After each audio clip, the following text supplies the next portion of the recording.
హల్లెలూయా, హల్లెలూయా, హల్లెలూయా. యెహోవాను స్తుతించుడి, ఆకాశవాసులారా యెహోవాను స్తుతించుడి.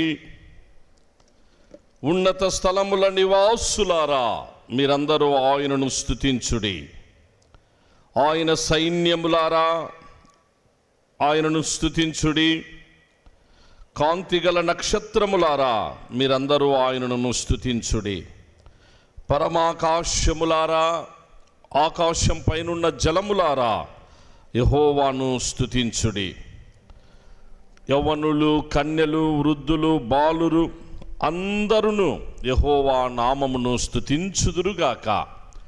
ఆయన నామము మహోన్నతమైన నామము, ఆయన ప్రభావము భూమి ఆకాశములకు పైగా ఉన్నది. యెహోవాను స్తుతించుడి. నా ప్రాణమా యెహోవాను స్తుతించుము. ప్రభు నామమునకు మహిమ కలుగునుగాక. ప్రభునందు ప్రియ సంఘమా, యొక్క ఆగస్టు మాసపు చివరి పరిశుద్ధాదివారపు ఆరాధన ప్రభు తన మహాకృప చేత మనలందరినీ ప్రేమించి నేటికి సజీవుల లెక్కలో ఉంచి జీవాధిపతిని ఆరాధించే ధన్యత, భాగ్యం ప్రభు మనకు అనుగ్రహించారు. అందును బట్టి ఘనత, మహిమ, స్తుతి మన ప్రభు నామమునకే కలుగునుగాక. ఇవాల్టి ప్రత్యేక ఆరాధనలో పాలి భాగస్థులైన మీరందరూ ధన్యులు. అందరికీ, సంఘమంతటికి పునరుద్ధానుడు యేసుక్రీస్తు నామములో శుభములను, వందనములను తెలియపరుస్తూ ప్రేమపూర్వకంగా ఆరాధనలోనికి ఆహ్వానిస్తున్నాం. ప్రార్థనతో ప్రియులరా ఈ కార్యాల్లో ముందుకు సాగిపోదాం. ప్రార్థనలో నాతో ఏకీభవించమనవి ప్రార్థించుదాం.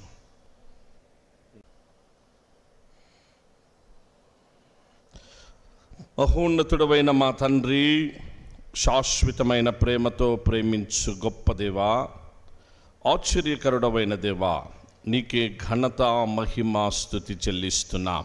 సమీపించరాని తేజస్సులో అమరత్వము కలిగిన శ్రీమంతుడవ, అద్వితీయుడవైన దేవుడవునైనా తండ్రి, నిన్ను స్తుతించి ఆరాధిస్తున్నాం. మహాఘనుడవై, మహోన్నతుడవై, పరిశుద్ధుడవై, నిత్య నివాసివైన తండ్రివైనందుకు నిన్ను స్తుతించి ఆరాధిస్తుంటున్నాం.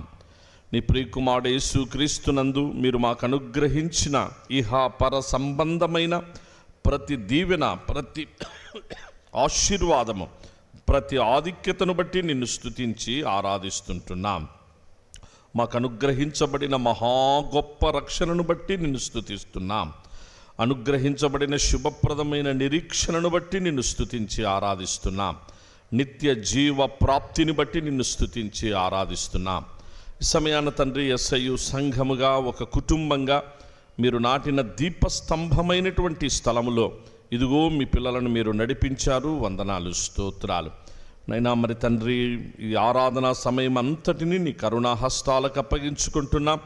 మీరే సమస్తములో సమస్తమై నీ ఆధిపత్యం క్రిందను, నీ శిరసత్వం క్రిందను తండ్రి, నీకు మహిమకరంగా, నీ పిల్లలైన మా అందరికీ ఆశీర్వాదకరంగా తండ్రి కార్యం జరిగించుమని ప్రార్థిస్తున్నాం. పరిశుద్ధాత్ముని ఆయన నడుపుదలను దయచేయనైనా, ఆయన కాపుదలను దయచేయండి, ఆయన నింపుదలను సమృద్ధిగా మాకు అనుగ్రహించండి.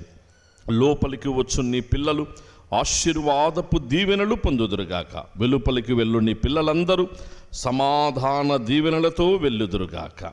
ఈ దినపు నీ ద్రాక్ష తోటలో పనిచేయు కమిటీ పెద్దలను తిరిగి ఆయా తలాంతులు కలిగి నీ పరిచర్య ధర్మాన్ని కొనసాగించే ప్రతి ఒక్కొక్కరిని తండ్రి నీ ఆత్మతో నింపండి. నీ కొరకైన సాక్షులుగా నిలవబెట్టి మహిమ పొందుమని నీ కరుణాహస్తాలకి పరిశుద్ధ పరిచర్యను అంతటినీ అప్పగించుకుంటూ ఆశ్చర్యకరుడు, ప్రేమామయుడు యేసునామమందే స్తుతించి ప్రార్థించి వేడుకుంటున్నాం మా తండ్రి, ఆమేన్. ఉత్తర ప్రత్యుత్తర భాగముగా పరిశుద్ధ గ్రంథము నుండి కీర్తనల గ్రంథము 91వ కీర్తనను ఉత్తర ప్రత్యుత్తర రీతిగా మనము కలిగి ఉందాము. కీర్తనలు 91వ కీర్తన. కీర్తనలు 91వ కీర్తన. మహోన్నతుని చాటున నివసించువాడే సర్వశక్తుని నీడను విశ్రమించువాడు.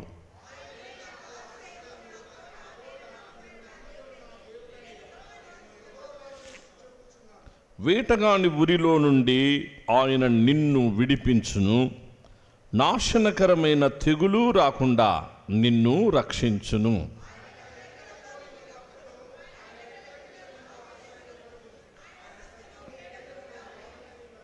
రాత్రివేళ కలుగు భయమునకైనను, పగటివేళ ఎగురు బాణమునకైనను,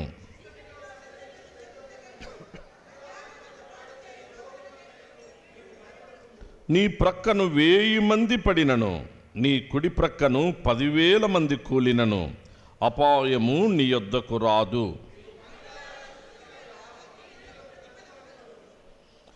యెహోవా, నీవే నా ఆశ్రయము అని నీవు మహోన్నతుడైన దేవుని నీకు నివాస స్థలముగా చేసుకుని ఉన్నావు.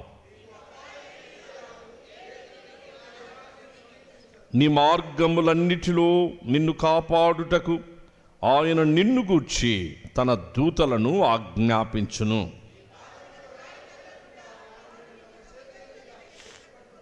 నీవు సింహములను నాగుపాములను త్రొక్కెదవు, కొదమ సింహములను భుజంగములను అనగద్రొక్కెదవు.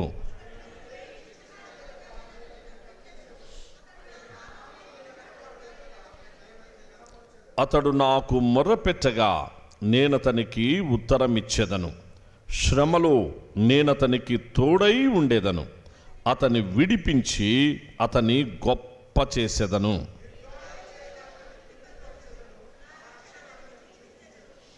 15, 16 అందరము కలిసి ఆ భాగాన్ని చదువుదాం ప్రియులరా, కలిసి చదువుదాం. అతడు నాకు మొర్రపెట్టగా నేనతనికి ఉత్తరమిచ్చెదను, శ్రమలో నేనతనికి తోడై ఉండేదను, అతని విడిపించి అతని గొప్ప చేసేదను. దీర్ఘాయువు చేత అతనిని తృప్తిపరిచేదను, నా రక్షణ అతనికి చూపించెదను. అందరికంటే శ్రేష్ఠుడు, ఆయన అద్వితీయుడు, ఆయనకే మహిమ, ఆయనకే స్తుతి, ఆయనకే ప్రభావము యుగ యుగములు కలుగును కాక.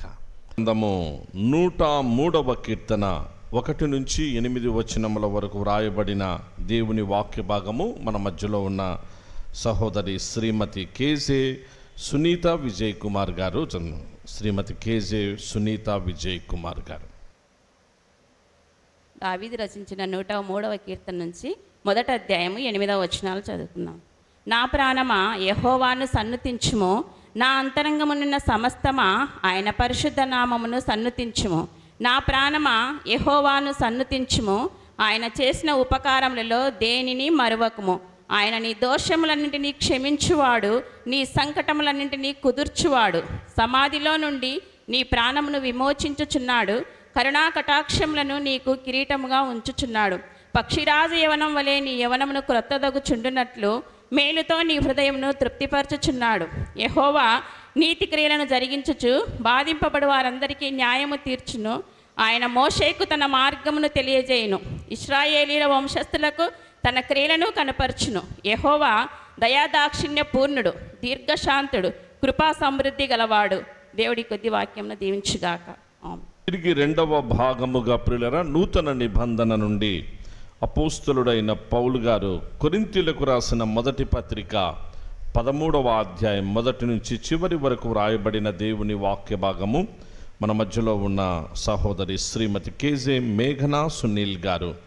కేజే మేఘనా సునీల్ గారు ఈ పరిశుద్ధ దినముకై ఏర్పాటు చేయబడిన 2వ బైబిల్ పఠనము పరిశుద్ధ గ్రంథంలోని క్రొత్త నిబంధన అపోస్తలుడైన పౌలు కొరింథీయులకు రాసిన మొదటి పత్రిక 13వ అధ్యాయము 1 నుంచి అంతం వరకు చదువుకుందాము. మొదటి వచనము ప్రారంభము. మనుష్యుల భాషలతోనూ దేవదూతల భాషలతోనూ నేను మాటలాడినను ప్రేమలేని వాడనైతే మ్రోగడి కంచును గనగనలాడు తాళమునై ఉందును. ప్రవచించు కృపావరము కలిగి మర్మములన్నీయు జ్ఞానమంతయు ఎరిగిన వాడనైనను కొండలను పెకిలింపగల పరిపూర్ణ విశ్వాసము గల వాడనైనను ప్రేమలేని వాడనైతే నేను వ్యర్థుడను. బీదల పోషణ కొరకు నా ఆస్తి అంతయు ఇచ్చినను కాల్చబడుటకు నా శరీరమును అప్పగించినను ప్రేమ లేని వాడనైతే నాకు ప్రయోజనమేమీ లేదు.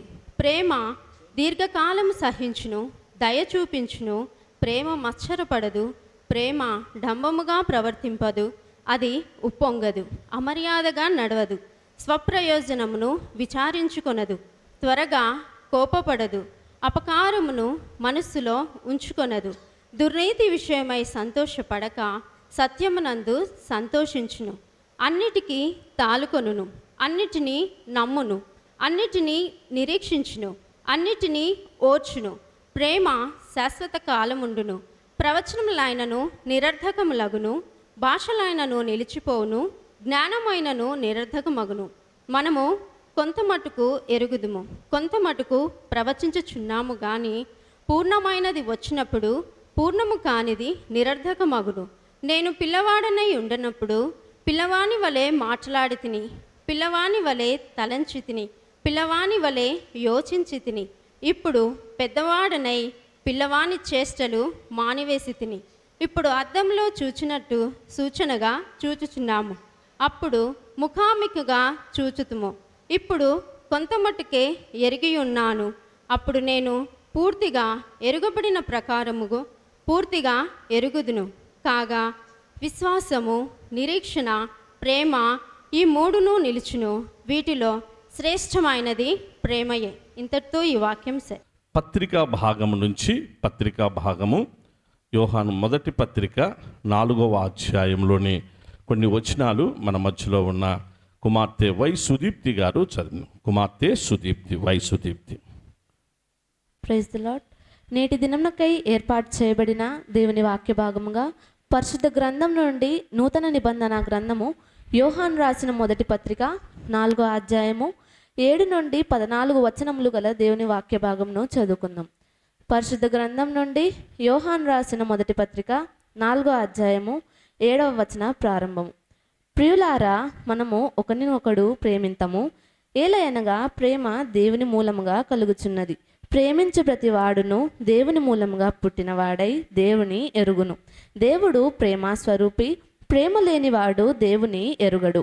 మనము ఆయన ద్వారా జీవించినట్లు దేవుడు తన అద్వితీయ కుమారుని లోకములోనికి పంపెను. దీని వలన దేవుడు మన యందుంచిన ప్రేమ ప్రత్యక్షపరచబడెను. మనము దేవుని ప్రేమించితిమని కాదు, తానే మనలను ప్రేమించి మన పాపములకు ప్రాయశ్చిత్తమై ఉండుటకు తన కుమారుని పంపెను. ఇందులో ప్రేమయున్నది. ప్రియులారా, దేవుడు మనలను ఇలాగు ప్రేమింపగా మనం ఒకరినొకడు ప్రేమింప బద్ధులమై ఉన్నాము. ఏ మానవుడునో దేవుని ఎప్పుడునూ చూచి ఉండలేదు. మనం ఒకరినొకరు ప్రేమించిన ఎడల దేవుడు మన యందు నిలిచి ఉండును. ఆయన ప్రేమ మన యందు సంపూర్ణమగును. దీని వలన మనము ఆయన యందు నిలిచి ఉన్నామనియు ఆయన మన యందు ఉన్నాడనియు తెలుసుకొనవచ్చును. ఏలయనగా ఆయన మనకు తన ఆత్మలో పాలు దయచేసి ఉన్నాడు. మరియు తండ్రి తన కుమారుని లోకరక్షకుడుగా ఉండుటకు పంపి ఉండుట మేము చూచి సాక్ష్యం ఇచ్చుచున్నాము. ఇంతటితో వాక్యం సరి. గాడ్ బ్లెస్ యు నాన్న. తిరిగి అక్కడ నుండి 15వ వచనం నుంచి చివరి వరకు అందరూ బైబిల్ చూసుకునండి పిల్లరా. 15 నుండి 21 వరకు రాయబడిన దేవుని వాక్య భాగము కుమార్తె మనోజ్ఞ గారు చదివినిపించు. Praise the lord. నేటి పరిశుద్ధ దినమున రాయబడిన వాక్య భాగముగా యోహాను రాసిన మొదటి పత్రిక 4వ అధ్యాయం 15వ వచనం నుంచి చదువుకుందాము. యోహాను రాసిన మొదటి పత్రిక 4వ అధ్యాయం 15వ వచనం ప్రారంభం. యేసు దేవుని కుమారుడని ఎవడు ఒప్పుకొనునో వాడిలో దేవుడు నిలిచి ఉన్నాడు, వాడు దేవుని యందు ఉన్నాడు. మన ఎడల దేవునికి ఉన్న ప్రేమను మనం ఎరిగిన వారమై దాన్ని నమ్ముకొని ఉన్నాము. దేవుడు ప్రేమ స్వరూపి అయి ఉన్నాడు. ప్రేమ యందు నిలిచి ఉండువాడు దేవుని యందు నిలిచి ఉన్నాడు, దేవుడు వాని యందు నిలిచి ఉన్నాడు. తీర్పు దినమందు మనకు ధైర్యము కలుగునట్లు దీని వలన ప్రేమ మనలో పరిపూర్ణము చేయబడి ఉన్నది. ఏలయనగా ఆయన ఎట్టివాడై ఉన్నాడో మనము కూడా ఈ లోకములో అట్టివారై ఉన్నాము. ప్రేమలో భయం ఉండదు, అంతేకాదు పరిపూర్ణ ప్రేమ భయమును వెళ్ళగొట్టును. భయము దండనతో కూడినది. వాడు ప్రేమ యందు పరిపూర్ణము చేయబడిన వాడు కాడు. కనుక ప్రేమించుచున్నాము, నేను దేవుని ప్రేమించుచున్నాను. ఎవడైనను నేను దేవుని ప్రేమించుచున్నానని చెప్పి తన సహోదరుని ద్వేషించిన ఎడల అతడు అబద్ధకుడగును. తాను చూచిన తన సహోదరుని ప్రేమింపనివాడు తాను చూడని దేవుని ప్రేమింపలేడు. దేవుని ప్రేమించువాడు తన సహోదరుని కూడా ప్రేమింపవలెనను ఆజ్ఞను మనం ఆయన వలన పొంది ఉన్నాం. దేవుడి వాక్యం దీవించును గాక. గాడ్ బ్లెస్ యు నాన్న, గాడ్ బ్లెస్. దయచేసి అందరం కూడా కలిపి ఒక భాగం చదువుదాం. మన యొక్క టెక్స్ట్ అందులోని ఒక భాగాన్ని ప్రియులరా రండి. 103వ కీర్తన 5వ వచనము. 103వ కీర్తన బైబిల్ ఒకేసారి చదువుకుని సమయం ఎక్కువైనది కనుక దేవుని వాక్యంలో ప్రవేశిద్దాం. 103వ కీర్తన అందరూ కూడా సంఘమంతా బైబిల్ కలిగిన అందరూ ఆ భాగాన్ని బిగ్గరగా స్పష్టంగా నాతో కలిసి చదవాలని మనవి చేస్తున్నాం. 5వ వచనం. పక్షిరాజు యవనము వలె నీ యవనము క్రొత్తదగుచుండునట్లు మేలుతో నీ హృదయమును తృప్తిపరచుచున్నాడు. పక్షిరాజు, దయచేసి అది అండర్లైన్ చేసుకోండి ప్రియులరా. గత వారంలో మనము 102వ కీర్తన చదివాం. 102వ కీర్తన అందులో దయచేసి 6-7 వచనాలు కలిసి చదువుదాం. 6-7 వచనాలు. నేను అడవిలోని గూడబాతును పోలి ఉన్నాను, పాడైన స్థలములలోని పగిడి కంటె వలె ఉన్నాను. రాత్రి మెలకువగా ఉండి ఇంటి మీద ఒంటిగా ఉన్న పిచ్చుక వలె ఉన్నాను. దయచేసి గూడబాతు అండర్లైన్ చేసుకునండి, పైడి కంటే అండర్లైన్ చేసుకునండి, పిచ్చుక అండర్లైన్ చేసుకోండి. 103లోని పక్షిరాజు అండర్లైన్ చేసుకోవాలని మనవి చేస్తుంటున్నా. చిన్న ప్రార్థన చేసుకుందాం. మితిలేని నీ ప్రేమకు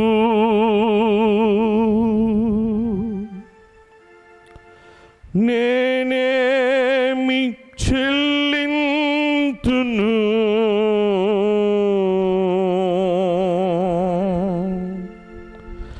నీవిచ్చిన జీవితం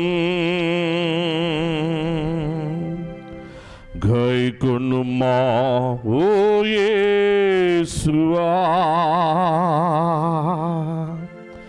ఈ పాట పూర్తిగా నా పర్సనల్ ప్రియులరా, ఇట్స్ ప్యూర్లీ మై పర్సనల్. మితిలేని నీ ప్రేమకు నేనేమి చెల్లింతును, నీవిచ్చిన జీవితం గైకొనుమా ఓ యేసువా. నీవిచ్చిన జీవితం గైకొనుమా ఓ యేసువా. గైకొనుమా ఓ యేసువా.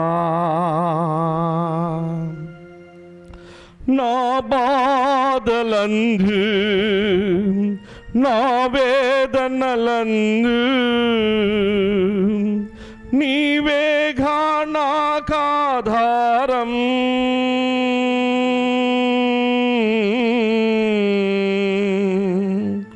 నా బాధలందు నా వేదనలందు నీవేగా నాకాధారం. ప్రేమాకై తపించెడి ఈ దీనుని ప్రేమించితివి. ప్రేమాకై తపించెడి ఈ దీనుని ప్రేమించితివి. మితిలేని నీ ప్రేమకు నేనేమి చెల్లింతును, నీవిచ్చిన జీవితం గైకొనుమా ఓ యేసువా, నీవిచ్చిన జీవితం గైకొనుమా ఓ యేసువా.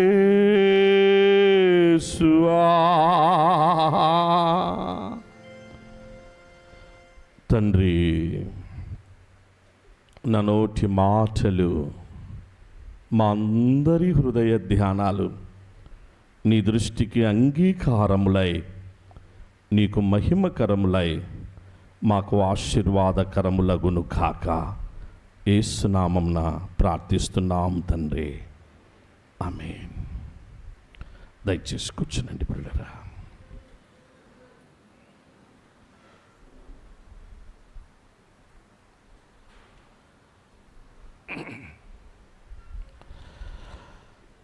ప్రభు నామమునకు మహిమ కలుగును కాక. ప్రభునందు ప్రియ సంఘమా, ఆగస్టు మాసపు చివరి పరిశుద్ధ ఆదివారపు ఆరాధన ప్రభు తన మహాకృప చేత మన ఎస్ఐయు సంఘాన్ని, మన కుటుంబాలను, మనలందరినీ కాపాడి నేటికి సజీవుల లెక్కలో ఉంచి ఆయన సన్నిధానంలోనికి మనలో నడిపించారు. ఘనత, మహిమ, స్తుతి మన తండ్రికి చెందును కాక. ఆరాధనకు ఇచ్చేసిన క్రీస్తునందు ప్రియ సంఘం అంతటికి కూడా పునరుద్ధానుడు యేసుక్రీస్తు నామములో మీ అందరికీ శుభములను, వందనములను తెలియపరుస్తూ గొప్ప దేవుని గొప్ప వాక్యంలోనికి ప్రేమతో అందరినీ ఆహ్వానిస్తుంటున్నాం. దయచేసి అందరూ కూడా దేవుని వాక్యం వైపు మీ దృష్టిని కేంద్రీకరించాలని ప్రభు పేరిట మీకు మనవి చేస్తుంటున్నాం. ప్రియులారా, లాస్ట్ వీక్ మనము ప్రేమ అన్నటువంటి ఒక శ్రేష్టమైన ఆత్మీయ క్యాప్షన్తో, స్పిరిచువల్ క్యాప్షన్తో అందులోని విషయాలు ఒక వినూత్నమైన రీతిలో కీర్తనాకారుని జీవితంలో ఏం జరిగింది, ఆయన తన జీవితాన్ని ఎలాగూ దేవుడు కలగచేసిన ఈ సృష్టిలోని పక్షులైన, జంతువులైన, పదార్థాలైన వాటి ద్వారా నేర్చుకునేటువంటి ఆత్మీయ పాఠాలు ఎలా తను అప్లై చేసుకున్నాడు, మన జీవితాలు కూడా ఏ విధంగా ఆ విధంగా అప్లై చేయబడి ఆత్మీయ పాఠాలు మనము నేర్చుకొని అలాగూ మనమందరం కూడా ప్రభుకి ఇష్టమైనటువంటి జీవితాన్ని, ప్రేమ కలిగిన జీవితాన్ని, ప్రేమించే జీవితాన్ని, ప్రేమను పంచే జీవితాన్ని మనం ఎలా కలిగి ఉండాలో అది కొంతవరకు మనము తెలుసుకుంటూ నేర్చుకుంటూ వచ్చాం. లాస్ట్ వీక్ ప్రభు బల్ల ఇచ్చే సమయంలో ఒక సిస్టర్ వచ్చారు. ఆ సిస్టర్ బహుశా ఈరోజు వచ్చారనుకుంటున్నాను. ఆ బల్ల తీసుకునేటప్పుడే వచ్చి, పాస్టర్ గారు మీతో ఒక మాట మాట్లాడవచ్చు అన్నారు. ఆయన బహుశా బిఎస్ఎన్ఎల్ బాబు గారి మిస్సెస్ అనుకుంటాను. అంటే అప్పుడు అది సమయం కాదు కదా, మాట్లాడే సమయం కాదని, అమ్మ బల్ల అయిన తర్వాత మాట్లాడదాంలే అన్న. ఆమె బల్ల తీసుకొని వెళ్ళారు. అయిపోతేనే మళ్ళీ వచ్చారు. మళ్ళీ వచ్చేసేసి, నాకు ఒక డౌట్ ఉంది పాస్టర్ గారు, మీరు పెలికాను గురించి చెప్పారు. పెలికాను తన పిల్లలకు అలాగూ తన మాంసాన్ని, తనలో ఉన్నటువంటి మెత్తని పదార్థాన్ని, అది హాట్ మెత్తగా ఉంటుంది, మరికొన్ని మెత్తని పదార్థాలను తినిపిస్తుంది. నిజంగా ఇది నిజమే అంటారా, ఇది సాధ్యమేనా అని అడిగారు ఆ సిస్టర్. ఒకవేళ అలా తినిపించిన తర్వాత తినిపించి మళ్ళా బతుకుతుందా, పెలికాను మళ్ళా బ్రతుకుతుందా అని అడిగినారు. అప్పుడు నేనన్నా, హార్ట్ను తినిపించిన తర్వాత హార్ట్ తీసివేయబడితే ఇంక బ్రతకడం అనేది మళ్ళీ ఉంటుందా? లేదు కదా. సో ఎలా బ్రతుకుతుంది మా తన పిల్లలకు ఏ పరిస్థితులలో తినిపిస్తుంది ఆ తల్లి? తల్లి ప్రేమ ఒక అనిర్వచనీయమైన ప్రేమ. తన పిల్లలు వాళ్లకు ఆహారము లేక, ఆహారము కొరతతో, లేకపోతే ఆకలితో తన పిల్లలు ఇంకా చచ్చిపోతాయని చెప్పేసి అని తెలుసుకున్నటువంటి పరిస్థితులలో తల్లి త్యాగం, తల్లి ప్రేమ అది అపూర్వమైన ప్రేమ. అలాగూ తన యొక్క బాడీలో నుంచి ఆ తన్ను తాను, ఇంక నేను చచ్చిపోతాను, నా పిల్లలు బ్రతకాలి, నా పిల్లలు ఖచ్చితంగా బ్రతకాలి అని చెప్పేసి అని తల్లి తన మరణాన్ని కోరి తెచ్చుకుంటూ తన పిల్లలకు అందించేటువంటి ఆ త్యాగముతో కూడిన తన శరీరం అది ఖచ్చితంగా అలాగే అప్పుడే చనిపోతుంది మా అని చెప్పిన. అప్పుడు ఆ సిస్టర్ ఫేస్ ఒక రకంగా ఫీలింగ్స్ వచ్చాయి, ఆ సిస్టర్ వెళ్ళిపోయారు. ఇది నిజం పిల్లరా. ఎందుకంటే మనము ప్రభు బల్ల తీసుకునేటప్పటికి కూడా ఎందుకు ఆ అంశాలు ఆ రోజు ధ్యానం చేసుకోవాల్సింది. యేసుక్రీస్తు ప్రభువారు మేడగదిలో ఆ అప్పర్ రూమ్లో ప్రభు బల్ల సహవాసం ఇచ్చేటప్పుడు ఇది నా శరీరము, మీ కొరకై విరవబడినటువంటి శరీరము, ఒక రొట్టెను తీసుకొని, అలాగే ద్రాక్షారసాన్ని తీసుకొని ఇది నా రక్తము వలనైన క్రొత్త నిబంధన, అనగా మీరు దీనిలోనిది తింటున్నప్పుడు త్రాగుతున్నప్పుడు నన్ను జ్ఞాపకం చేసుకొనండి, నా మరణాన్ని జ్ఞాపకం చేసుకున్నట్టుకై వీటిని చేయండి అని చెప్పి. సో ప్రభు ఇచ్చిన ఆ ప్లేస్ దాన్ని బట్టి ఎందుకో మహానుభావులు తర్వాత కాలక్రమంలో ఆ ప్లేస్లో Christian art and Christian inheritance అనేటువంటి దాంట్లో భాగంగా కొందరు ఏం చేశారంటే ఏ పక్షి లేకపోతే ఏ జంతువు ఏది ఈ సృష్టిలో తన పిల్లలకు తన శరీరాన్ని అప్పగించుకొని అలాగూ అందించేటువంటిది ఉంటుంది అని తెలుసుకొని పెలికాన్ అలాగూ తన పిల్లలకు అందిస్తుంది కదా అని తెలుసుకున్న మీదట అక్కడ ఆ పెలికాన్ యొక్క దృశ్యాలను వాళ్ళు ఆర్ట్ వేయడం జరిగింది. అది అక్కడున్న విషయం. అలాగూ పిల్లలు ఉన్నాయి, పెలికాన్ పిల్లలు, పెద్ద పెలికాన్ పక్షి ఉంది. అలా తన యొక్క బాడీ ఓపెన్ అయింది, తన పిల్లలకు తినిపిస్తూ అలా ఉంటున్నటువంటి ఆర్ట్ వేశారు ఆ మేడగదిలో అప్పర్ రూమ్లో. అదేంటంటే యేసుప్రభు వారు ఆయన అనగా లార్డ్స్ టేబుల్ అందించబడినటువంటి ప్లేస్ ఆ పరిస్థితి. అందుకే రోమా రాజ్యంలో ఆ పెలికానుకు చాలా ప్రత్యేకత, అనగా త్యాగంతో కూడిన ప్రేమతో కూడినటువంటి జీవితం ఆ తల్లి అంటే. అందుకే రోమా సైనికులు అన్నీ నాశనం చేస్తూ వచ్చి దేవాలయాన్ని నాశనం చేసినారు, యెరూషలేం దేవాలయాన్ని. కానీ అప్పర్ రూమ్లోకి వచ్చిన తరువాత అప్పర్ రూమ్లో అక్కడ లోపలికి వచ్చి దాన్ని నాశనం చేయాలనుకున్నారు. పెద్ద బిల్డింగ్ అది. ఆ బిల్డింగ్ నాశనం చేయాలనుకుంటే పెలికాన్ కనిపించింది. తన పిల్లలకు అలా తినిపిస్తున్నటువంటి దృశ్యాలు అవి కనిపిస్తానే వెంటనే వాళ్ళు ఏం చేసినారంటే ఇక్కడ ఏదో జరిగింది, వాళ్ళకు తెలియదు అంతకుముందు ఏం జరిగింది ఏంటి ఆ ప్లేస్ అని. ఇక్కడ ఒక ప్రత్యేకత, ఒక తల్లి ప్రేమ, అమ్మ ప్రేమ, త్యాగపూరితమైన ప్రేమ, ఆ ప్రేమ తన పిల్లలకు తినిపిస్తున్నటువంటిది. సో పెలికాన్ ఉంది అని చెప్పేసని ఈ ప్లేసు చాలా ప్రత్యేకమైనది, ఇది పవిత్రమైందని భావించి ఆ కరుడు కట్టిన రోమా సైనికులు సహితం వెంటనే వాటికి శాల్యూట్ చేసి, అనగా ఆ పెలికాన్ ఆ దృశ్యాలకు శాల్యూట్ చేసి మళ్ళీ వాళ్ళు టకటక వెనక్కి తిరిగి వెళ్ళిపోయినారు. ఆ బిల్డింగ్ను నాశనం చేయకుండా, ఏం చేయకుండా ఆ బిల్డింగ్ అలాగే భద్రపరచబడింది పిల్లరా.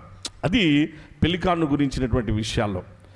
పెలికాను ఈ విధంగా తన పిల్లల ఇప్పుడు మనం గత వారంలో చదువుకున్న భాగంలో 102వ కీర్తన మనం చదువుకున్నాం. 102వ కీర్తనలో కొన్ని వచనాలే చదువుకున్నాం సమయాన్ని బట్టి. వాస్తవంగా 102వ కీర్తన ప్రత్యేకత తెలియపరుస్తాను పిల్లరా. దయచేసి ప్రతి వారం వర్తమానాల్లో కొన్ని గ్రంథాలు, ఆ గ్రంథంలోని విశిష్టత, పరిశుద్ధాత్మ ప్రేరణతో కొన్ని విషయాలు ఉంటాయి. అన్నీ తెలియపరచడానికి బైబిల్ స్టడీకి వస్తే మంచిగా ఉంటుంది. సో ఆదివారపు వర్తమానాలు అన్నీ తెలియపరచలేం కదా, క్లుప్తంగా కొన్ని మాత్రమే అందించగలం. వాటిని అందరూ అర్థం చేసుకుని ఆత్మీయ క్షేమము మేలులు పొందాలని మీకు సవినయంగా మనవి చేస్తుంటున్నాం. ఆ 102లో 3 పక్షులను గురించిన I'm like a pelican in the wilderness అంటాడు, I'm like an owl in the desert place అంటాడు. అంటే నేను అడవిలోని గూడబాతును అనేది మొదటిది. రెండవది పాడైన స్థలములలోని పైడి కంటే అనగా గుడ్లగూబ.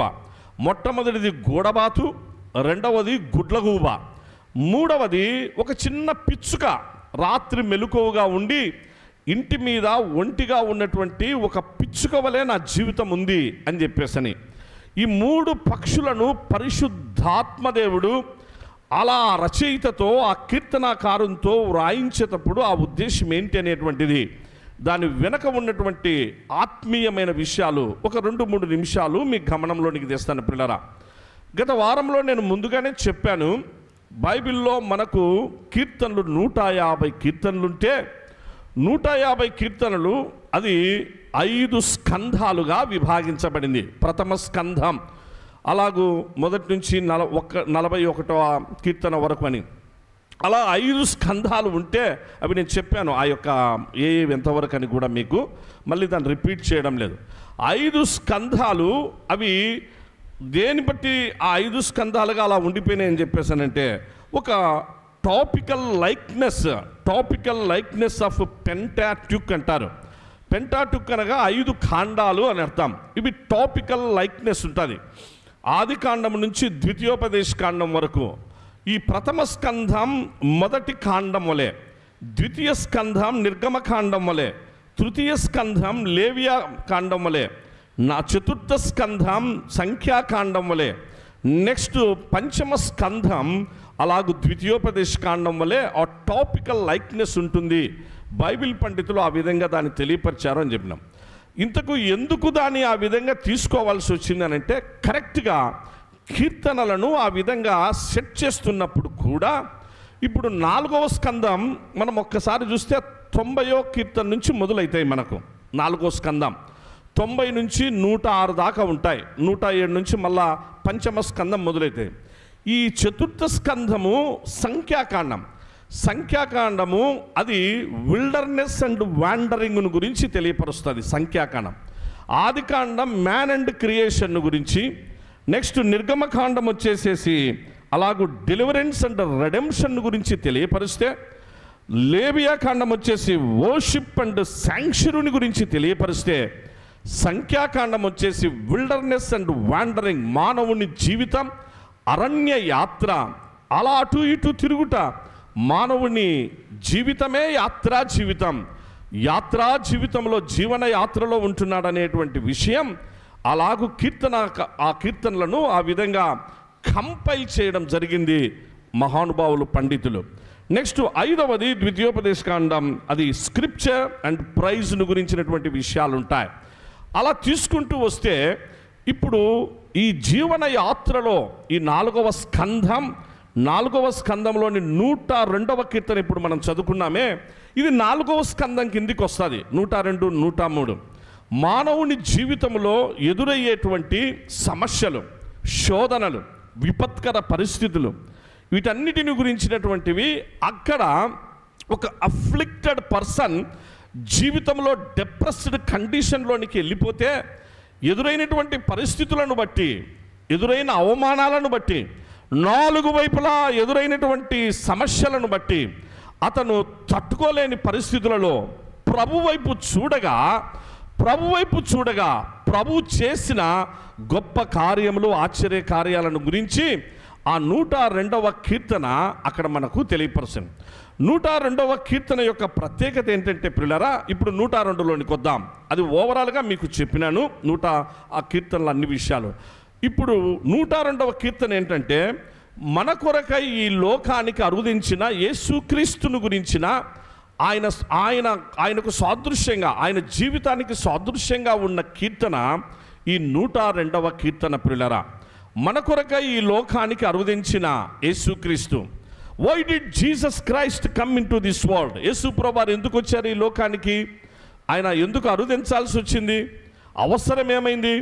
కాలము సంపూర్ణమైనప్పుడు, మనకు వ్రాయబడిన కాలము సంపూర్ణమైనప్పుడు దేవుడు తన కుమారుణ్ణి లోకానికి పంపెను. ప్రియులారా దయచేసి గుర్తుం, కాలము సంపూర్ణమైనప్పుడు. నెక్స్ట్, పాపులను రక్షించుటకు క్రీస్తు యేసు లోకమునకు వచ్చినను వాక్యము నమ్మదగినది, అది పూర్ణ అంగీకారమునకు యోగ్యమునై ఉన్నది అని వ్రాయబడి ఉంటుంది. ఇలా యేసు ప్రభువారు ఎందుకు వచ్చారంటే మనమందరము అపరాధముల చేత, పాపముల చేత చచ్చిపోయిన స్థితిలో ఉంటే, ఆరని అగ్నిగుండానికి, నరకానికి మనమందరము పాత్రులమై ఉంటే, దేవుడు తన కుమారుడైనటువంటి యేసుక్రీస్తును, అద్వితీయ కుమారుణ్ణి ఈ లోకానికి పంపించడం అనేది జరిగింది. దేవుడు లోకమును ఎంతో ప్రేమించను, కాగా ఆయన తన అద్వితీయ కుమారునిగా పుట్టినవాని యందు అనగా యేసు క్రీస్తునందు విశ్వాసముంచు ప్రతివాడు నశింపక నిత్య జీవము పొందునట్లుగా తండ్రి తన కుమారుని పంపెను అనేటువంటి విషయాలు మనం చూస్తుంటున్నాం. కాబట్టి యేసు ప్రభు ఈ లోకానికి వచ్చి ఆయన జీవితాన్ని గురించినటువంటిదే. అంటే మొత్తం ఎన్ని వచనాలు ఉంటాయంటే ప్రియులారా, 102వ కీర్తన ఒకసారి మీరు బైబిల్లో చూస్తే 28 వచనాలు కనిపిస్తాయి. అందుకే దాని విశిష్టత చెప్తున్నా. 28 వచనాల్లో మొదటి 7 వచనాలు ఒంటరిగా ఉన్నటువంటి దేవుని కుమారుని గురించిన విషయాలు ఉంటాయి. లేకపోతే చింతాక్రాంతుడైన దుఃఖభరితమైనటువంటి వేదనతో ఉన్న దేవుని కుమారుడు ఒంటరిగా ఉండడం మొదటి 7 వచనాలు. ఇప్పుడు మనం చదువుకున్నామే 6-7 వచనాలు, అది గూడబాతైనా గుడ్లగూబైనా పిచ్చుకైనా ఆ మొదటి 7 వచనాల కిందికి వస్తాయి.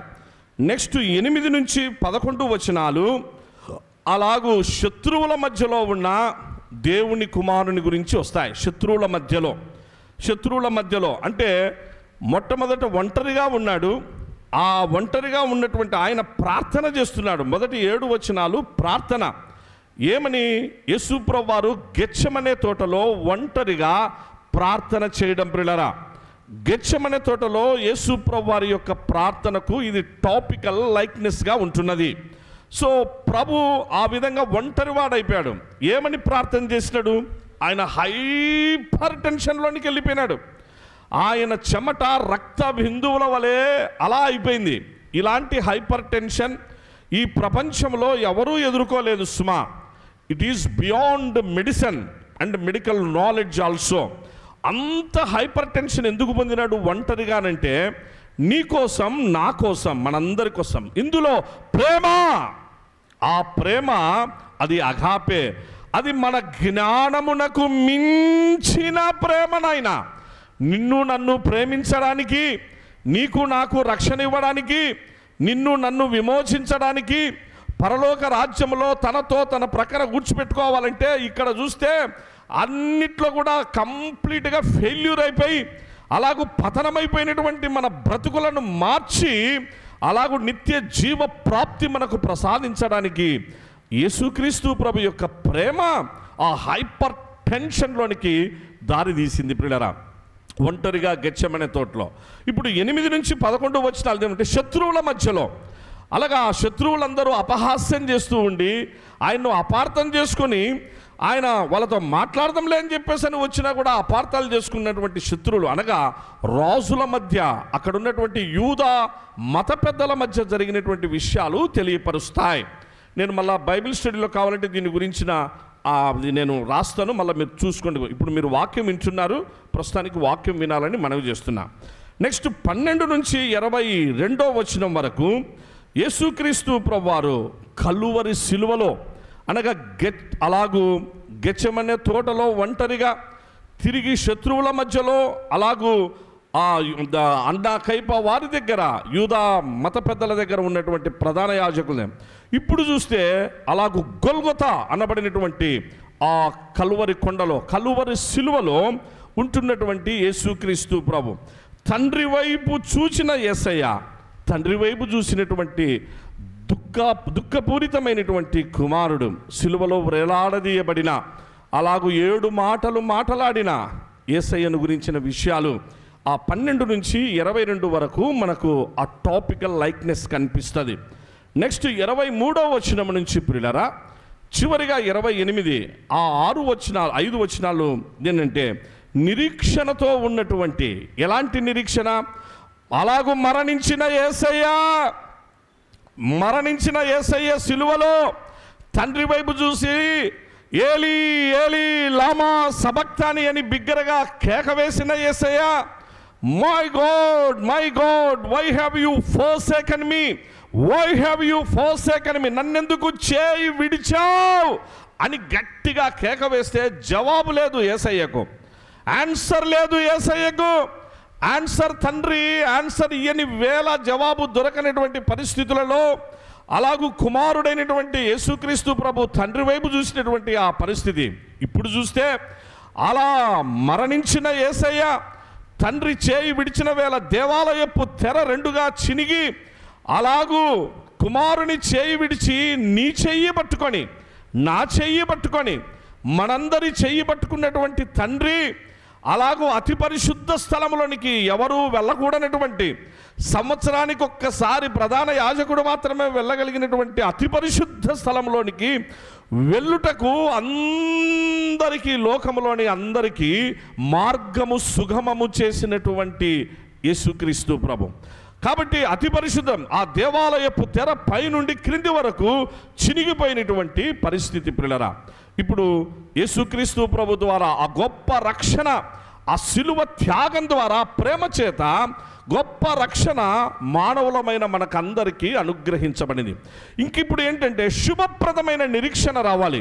ఆ శుభప్రదమైన నిరీక్షణ ఏంటంటే మరణించిన యేసయ్య, సమాధి చేయబడినటువంటి యేసయ్య అలాగూ మరణాన్ని జయించి, సమాధిని జయించి, శరీరాన్ని జయించి, లోకాన్ని జయించి, సాతాన్ను జయించి, అన్నిటినీ జయించి, అందరినీ జయించి యేసు ప్రభువారు పునరుద్ధానుడయ్యారు. అందరం ఒకసారి గట్టిగా హల్లెలూయా చెప్దాం ప్రియులారా. మరొక్కసారి నైనా హల్లెలూయా. అలాగూ పునరుద్ధానుడైనటువంటి యేసుక్రీస్తు ప్రభు ఆయన సింహాసనాసీనుడైనడు. నిరీక్షణతో ఉన్నాడు ఇప్పుడు యేసుక్రీస్తు ప్రభు. నిరీక్షణ ఆస్పదుడైనటువంటి ఆయన సింహాసనాసీనుడైనడు. 23 నుంచి 28 వచనాలు అంటే ఒకే అధ్యాయంలో ఇన్ని ఆత్మీయమైనటువంటి ఆ గొప్ప సత్యాలు కూడినటువంటి అందులో ఉన్నాయి. వీటికి ఒక్కొక్కటి వివరణ చేసుకోవాలంటే బైబిల్ స్టడీలో హ్యాపీగా ఎంతసేపు అయినా మాట్లాడుకోవచ్చు. ఇప్పుడు ఆదివారపు వర్తమానాలు కష్టం కదా, కాబట్టి క్లుప్తంగా చెప్పినా మీరు తర్వాత ధ్యానం చేయండి, మంచిగా ఉండండి.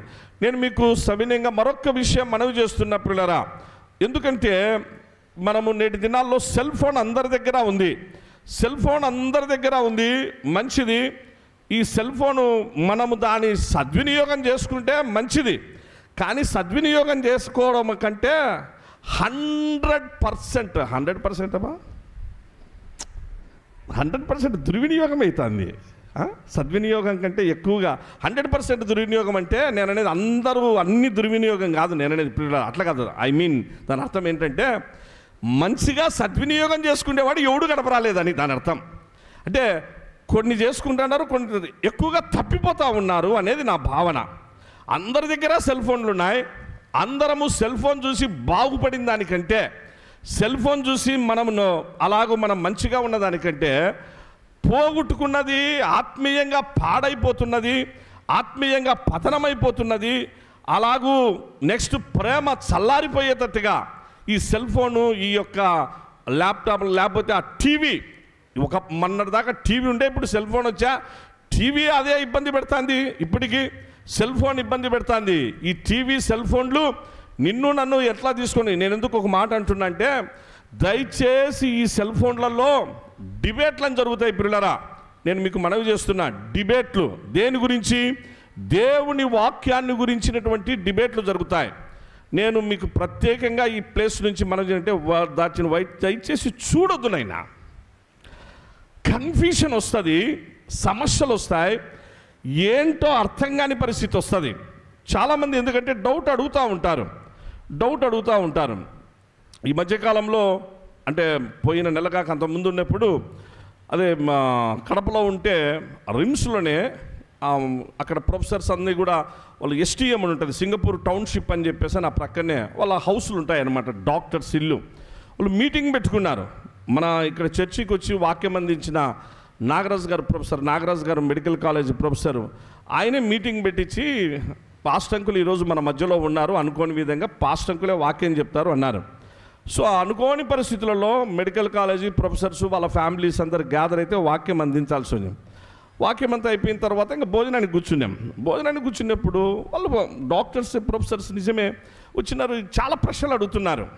అంకుల్ ఇది ఎట్లా అంకుల్, పాస్టర్ గారు ఇది ఎట్లా పాస్టర్ గారు. అప్పుడు అనిపించింది కొన్ని అంటే ఎలా ఏంటి అని చెప్పేసి అనేటువంటిది. ఇదంతా ఎక్కడ వాళ్ళు కన్ఫ్యూజ్ అయినారంటే సెల్ ఫోన్ చూసి.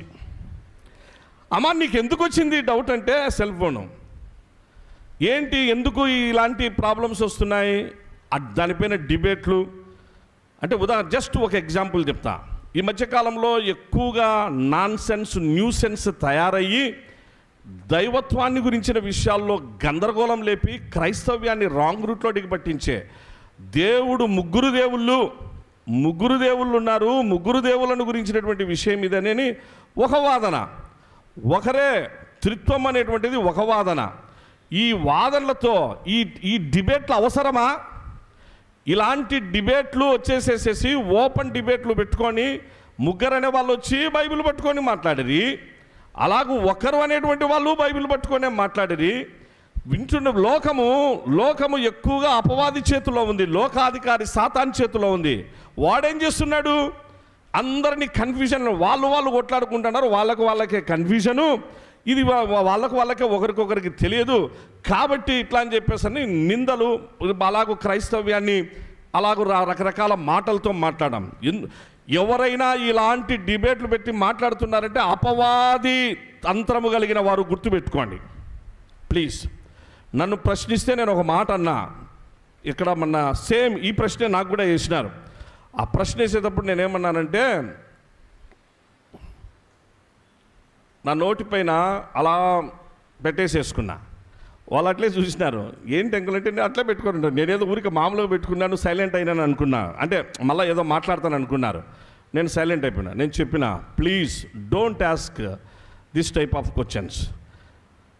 దేవుని గురించిన, దైవత్వాన్ని గురించిన ఆ విషయాలు మాట్లాడుకోవడము ఈ మట్టి బుర్రలకు ఇది మనకు తగదు, ఇది మన చేత కాదు. దేవుని వాక్యంలో మనకంటూ ఒక లాంగ్వేజ్ ఉంటే ఆ లాంగ్వేజ్లో ఉపయోగించబడినటువంటి మాటలను బట్టి, కొన్ని పదాలను పట్టుకొని ముగ్గురు దేవుళ్ళనో ఇంకొకటనో ఏంటంటో విపరీతమైన భావాలు, అర్థాలతో వెళ్ళిపోతుంది లోకం, సమాజం. అలా వెళ్ళిపోతున్నటువంటి పరిస్థితులలో వాటిని చూసి ఓహో నిజమేని, ఫలానాయన చెప్పినట్టు కదా కరెక్టే, ఫలానాయన చెప్పినట్టు కదా కరెక్టే అనేటువంటి.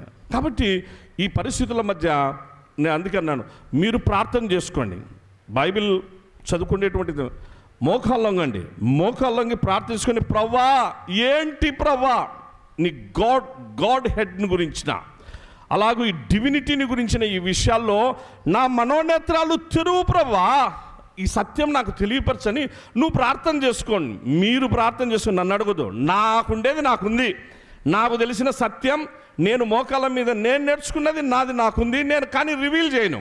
నేను రివీల్ చేస్తే ఇంకా ఇది ఇంతే కదా ఆయన చెప్పినాడని చెప్పేసి అనేటువంటిది అంతటితోనే మీరు పరిశోధన చేయరు, మీరు తెలుసుకోరు కాబట్టి ఇంకా నేను దాన్ని రివీల్ చేయను.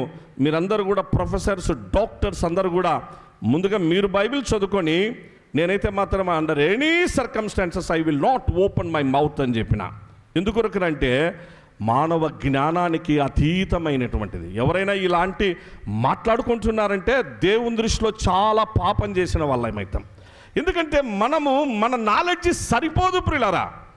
తండ్రిని గురించిన, కుమారుని గురించిన, పరిశుద్ధాత్ముని గురించినటువంటి ఈ విషయాలు మాట్లాడుకోవడం మన చేత కాదు. పొరపాటున పరిశుద్ధాత్మని గురించి మాట్లాడుకుంటూ తప్పు మాట్లాడుకుంటేమా ఇంకా పాప క్షమాపణ కూడా దొరకదు, ఇంకా ఖచ్చితంగా నరకానికి పోవాల్సి వస్తుంది. ఎంత మంచి వాళ్ళమైనా దేవుని వాక్యంలో చెప్పబడిన మాట ఉంటాయి.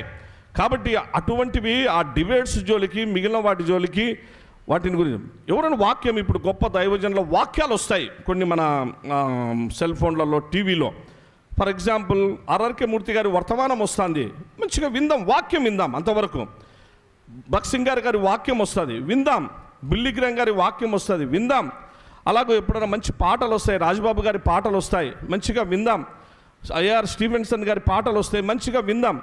ఆ పాటలు, వాక్యం అనేటువంటిది అంతవరకే ఉంది. ఈ డిబేట్స్ జోలికి వెళ్ళి మీరు వాటిని విని మనసును పాడు చేసుకోవద్దని, ఇబ్బంది పెట్టుకోవద్దని. మనం మీకు తెలుసుకోవాలంటే మీరు మోకాళ్ళ మీదకి రండి, ఇదే ఆన్సర్. మీరు మోకాళ్ళ మీదకి వస్తే ప్రభు రివీల్ చేస్తాడు. ప్రభు సర్వసత్య పరిశుద్ధాత్మదేవుడే మిమ్ములను సర్వసత్యంలోనికి నడిపించే ఆత్మ ఆ ప్రభు. కాబట్టి ఆయనే చేస్తాడు ఆ పని.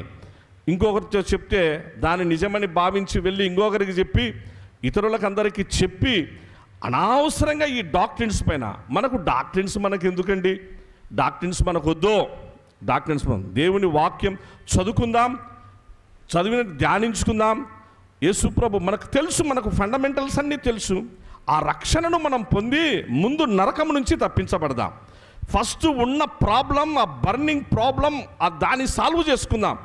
నరకం నుంచి తప్పించబడి మిగిలినటువంటి అన్నీ కూడా ఇదట్లనా అని చెప్పేసానని వాటన్నిటిని గురించి చేసే ఆ నాలెడ్జ్ మంది కాదు. దేవుని వాక్యం విషయంలో మన మట్టి బుర్రలు సరిపోవు. అందుకే నేను మీకు మనవి చేస్తున్నా. Okay, right. ఇప్పుడు దేవుని యొక్క వాక్యంలోనికి వద్దాం పిల్లరా. సో ఈ 7 వచనాల్లో రాయబడినటువంటి దాంట్లో అక్కడ ఇప్పుడు 7వ వచనం ఒకరు చదవండి. 102 7వ వచనం ప్లీజ్. 102:7. రాత్రి మెలకువగా నుండి 6:7 నేను అడవిలో గూడబాతుతో పోలి ఉన్నాను, పాడైన స్థలంలో పడి కట్టవలేనున్నాను. రాత్రి మెలకువగా నుండి ఇంటి మీద ఒంటిగానున్న పిచ్చుకోవలనే ఉన్నాను. రైట్. దయచేసి 3 పక్షులను గురించిన విషయాలు అక్కడ ఉంటున్నాయి. ఒక 5 నిమిషాలు క్లుప్తంగా దీని గురించి తెలియపరచని బాగా వినాలి పిల్లరా. ఎందుకనగా అక్కడ కీర్తనాకారుడు ప్రేమ కోసం, ప్రేమ ఆ కీర్తనాకారుడిని ఆ టాపికల్ లైక్నెస్లో యేసుక్రీస్తు ప్రభుని గురించిన విషయాలు ఉన్నాయనేటువంటిది మనం ఆత్మీయంగా దాన్ని ధ్యానం చేసుకున్నాం. సో ఇప్పుడు యేసుక్రీస్తు ప్రభు అలా ప్రార్థించినటువంటి అనగా గెత్సెమనే తోటలో ప్రార్థనకు ఆ టాపికల్ లైక్నెస్ అని తెలుసుకున్నాం. వాటిని పక్షులతో ఎందుకు ఈ పక్షులను పరిశుద్ధాత్మదేవుడు అక్కడ ప్రస్తాపన చేయాల్సి వచ్చిందంటే, మరొక్కసారి గూడబాతుని గురించి చెప్తున్న పిల్లరా. మీకు ముందుగా చెప్పాను తన యొక్క ప్రేమ ఎంత ప్రేమ చూపిస్తుందో తన పిల్లల పట్ల అని. ఈ పక్షులన్నీ ఇప్పుడు చెప్పబడిన ఈ పక్షులన్నీ చిన్న పక్షులు, చాలా చిన్న పక్షులు, భయము కలిగినటువంటి పక్షులు. మూడవది, ఈ పక్షులు ప్రేమకు, కుటుంబ జీవితానికి నిలువెత్తు నిదర్శనమైనటువంటి పక్షులు. కాకిని దేవుడు అక్కడ ప్రస్తాపన చేయలే, లేకపోతే మరొక ఎన్నో పక్షులు ఉన్నాయి, వాటన్నిటిని పరిశుద్ధాత్మదేవుడు ప్రస్తాపన చేయలే. ఒక పెలికాన్ ఎందుకు చెప్పినాడు? ఒక గుడ్లగూబ, వాస్తవంగా ఒక గుడ్లగూబ, ఆ చిన్న గుడ్లగూబను గురించి, ఒక పిచ్చుక, ఒక స్పారను గురించి ఎందుకు చెప్పినాడు? బాగా తెలుసుకుందాం ఈ గొప్ప సత్యాలు. ఈ గూడబాతు అలాగూ తన పిల్లలకు ఆకలి తీర్చే విషయంలో ఆ విధంగా వస్తే, దప్పిక విషయంలో అది ఎంత జాగ్రత్త తీసుకుంటుందంటే, ఎండాకాలం వస్తుంది పిల్లరా. ఎండాకాలంలో ఇవి అడవిలోని గూడబాతులు, మన ఇండ్ల మధ్యలో ఉండే గూడబాతులు కాదు నైనా, ఈ గూడబాతులు అనుకుంటారు మన ఇండ్ల మధ్యలో. I'm like a pelican in the wilderness అన్నాడు అక్కడ. అంటే అరణ్యంలో, అడవిలో ఉండే గూడబాతు, మన దగ్గర ఉండేది కాదు. సో అక్కడ అరణ్యంలో ఎండాకాలం వస్తే వాటర్ అంతా ఎండిపోతుంది. ఎండిపోయిన తర్వాత ఆ వర్షం వచ్చి మళ్ళా అక్కడ ఉండేటువంటి చిన్న చిన్న ఆ గుంతలన్నీ, ఆ కుంటలు నింపితే వాటికి నీళ్లు తాగడానికి అడవిలోని జంతువులకైనా పక్షులకైనా దొరుకుతాయి. ఈ ఎండాకాలము అవి దొరకని పరిస్థితులలో దప్పికైతా ఉంటే ఇది చూస్తామా, చాలా ప్రత్యేకమైన పక్షి. బురద నీళ్లు తాగదు ఇది. బురద మట్టి ఈ బురదలో ఉండేటువంటి ఆ నీళ్ళు ఇది తాగదు. దానికి మంచి నీళ్ళే కావాలా, అంటే దానికి ఫిల్టర్ వాటరే కావాలా.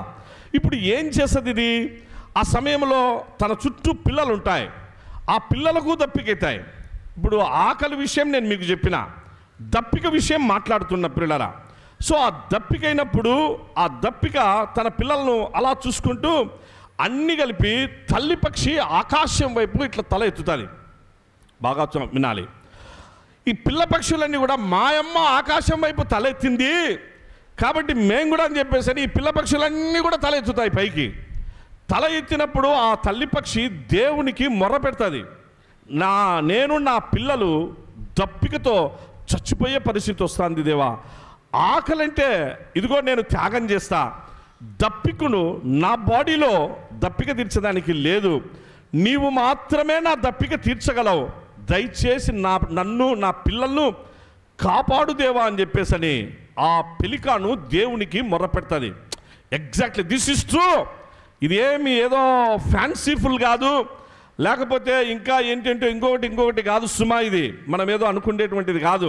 This is true. దేవుని వాక్యంలో 19వ కీర్తనలో అంటాడు కదా, ఆకాశములు దేవుని మహిమను వివరిస్తున్నవి, అంతరిక్షము ఆయన చేతి పనిని ప్రచురం చేస్తుంది, పగటికి పగలు బోధ చేస్తుంది, రాత్రికి రాత్రి జ్ఞానం చెప్తా ఉంది.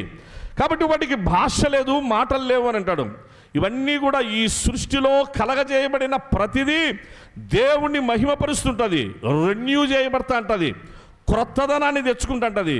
ఎందుకు పగలు వస్తుంది, ఎందుకు రాత్రి వస్తుంది, అలాగూ రాత్రి అయిపోతేనే మళ్ళా పగలు వచ్చేటప్పుడు ఒక న్యూనెస్ క్లైమేట్లోనికి ఎందుకు వస్తుంది? సూర్యుడు ఉంటాడు, ఉండేది ఒక్క సూర్యుడు. ఆ సూర్యునిలో నుంచి అలా చూస్తూ ఉండగానే తెల్లారుతుందన్నప్పటికీ ఒక వెలుగు అనేటువంటిది సూర్యకిరణాల్లో నుంచి అలా ఎందుకు వస్తుంది? అంతే, ఆ వెలుగులో నుంచి వేడి ఎలా పుడుతుంది? ఆ వెలుగులో నుంచి పుట్టినటువంటి వేడి ఇది ఒక మామూలుగా ప్రతిరోజు ఉన్నటువంటి యథార్థ సత్యం. ఈ సత్యం తెలుసుకుంటే దేవుని యొక్క వాక్యాన్ని కూడా మనం మంచిగా అన్నిట్లో అర్థం. అంటే ఒక గొప్ప ఆత్మీయమైన కాన్సెప్ట్ ఉంది, తర్వాత తెలియపరుస్తాను పిల్లల దీని గురించి. సూర్యునిలో నుంచి వచ్చేటువంటి వెలుగులో నుంచి వచ్చినటువంటి వేడి, ఈ మూడు కలిపిన ఒక సూర్యుడే అయినా ఏంటి కాన్సెప్ట్ అనేది తర్వాత దినాల్లో మనం తెలుసుకుందాం. వీటన్నిటిని గురించినటువంటి దాంట్లో దేవుడు మనకు ఎన్నో పాఠాలు నేర్పుతూ ఉన్నాడు. ఇప్పుడు ఈ పక్షి కూడా దేవుణ్ణి ప్రార్థన చేస్తుంది పిల్లరా. ప్రార్థన చేస్తుంటే కరుణా సంపన్నుడైన దేవుడు, ప్రేమ కలిగినటువంటి దేవుడు ఏం చేస్తాడో తెలుసా? అలా చూస్తూ ఈ పిల్ల పక్షులు, ఆ తల్లి పక్షి అలా చూస్తూ ఉండగానే నిమిషాల్లోనే పిల్లరా, గంటలు మళ్ళా దినాలు కూడా కాదు, అది దేవుడి కరుణ, ఆయన ప్రేమ. అలా చూస్తుంటే ఒక చిన్న నల్లని మేఘం వచ్చేస్తుంది.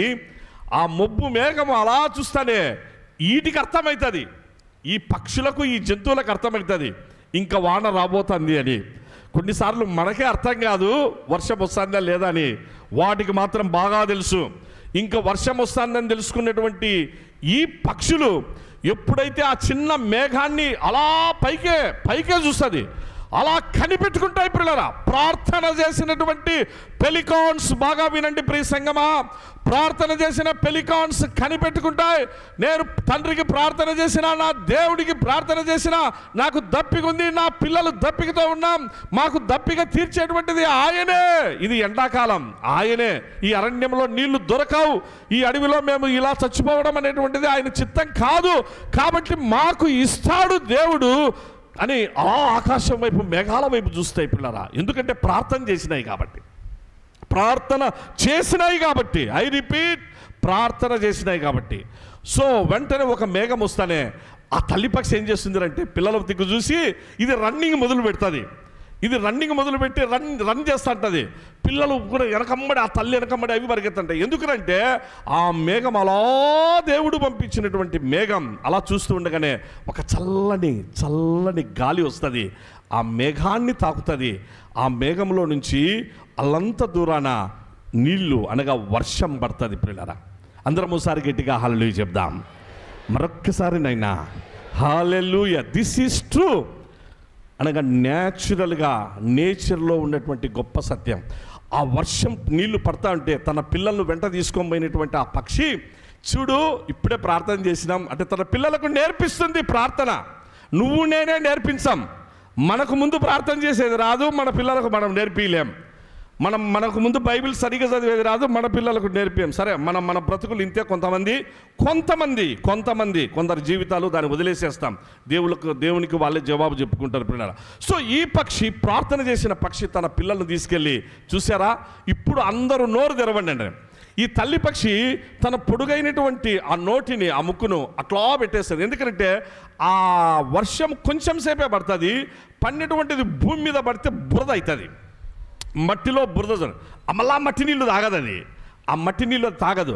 కాబట్టి అలా నోరు తెరుచుకుంటాను ఇట్లా ఆ వర్షము శ్రేష్టమైనటువంటి ఫిల్టర్ వాటర్ ఆ యొక్క నోటిలోనికి వచ్చి పడిపోతాయి.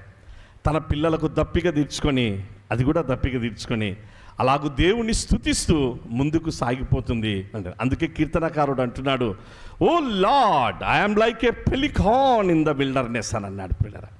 ఇది దాంట్లో ఉన్న ప్రత్యేకత. ఇలా ఇంకా పెలికాను గురించి చెప్పాలి అని అంటే చాలా ఉన్నాయి.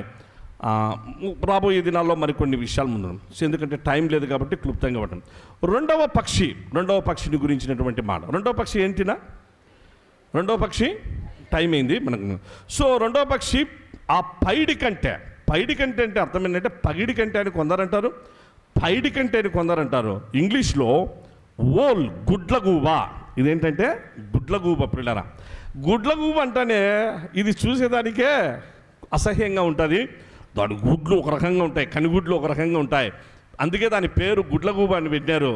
ఇది మామూలుగా మన ఇండ్లల్లో మన దగ్గర నివసించేటువంటి పక్షి కాదు సుమా. అందుకే కీర్తనకారుడు కూడా అన్నాడు, పాడైన స్థలములలోని పగిడి కంటే వలె ఉన్నాను. ఇవి పాడైన స్థలాల్లో ఉంటాయి.